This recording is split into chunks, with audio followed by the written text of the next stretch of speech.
दादा तुम्ही तर कालची सभा झाली वरवणच्या कार्यक्रम होणार आहे कुठली? कालची सभा जनापूर झाली हां त्या सभेला 144 लागू होतं ते काल यवतमध्ये काल काल काल यवतमध्ये काल नव्हतं आज झाल्यानंतर लागू केलं आणि ते 48 तासाकरता आहे. कुठला?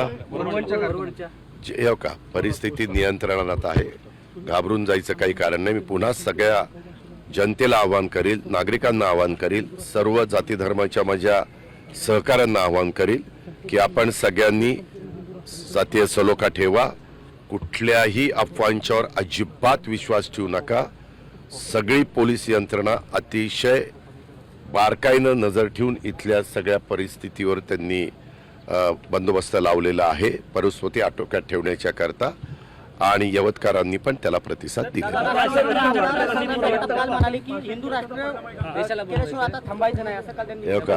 मी मागे पण सांगितलेलं आहे, एखाद्या व्यक्तीने एखादं वक्तव्य केलं म्हणजे काही पक्षाची ती भूमिका नसते. मी 100 वेळा तुम्हाला सांगितलेलं आहे.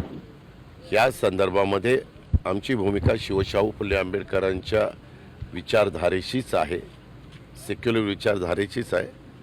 शेवटी सगळ्यांनी शांतपणे विचार करून त्याच्यातनं आपल्याला ध्येय काय गाठायचं, आपला देश पुढे गेला पाहिजे, राज्य पुढे गेलं पाहिजे, परिसराचा विकास झाला पाहिजे, कायदा सुव्यवस्था चांगली राहिली पाहिजे, याकरता आमचं महायुतीचं सरकार आणि आम्ही सगळेजण मुख्यमंत्र्यांच्या सहित आम्ही सगळेजण प्रयत्नशील आहोत आणि त्या पद्धतीने आमचं काम अरे बाबा एक मिनिट त्या संदर्भामध्ये आम्ही नोंद घेतलेली आहे.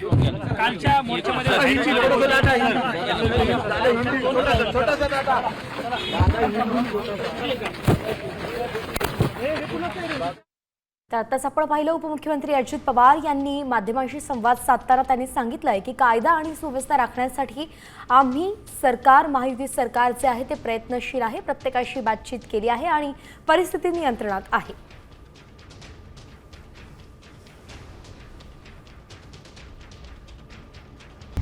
आता isakal.com आहे देशातील नंबर 1 ची मराठी न्यूज वेबसाईट. प्रत्येक अपडेटसाठी isakal.com ला नक्की भेट द्या.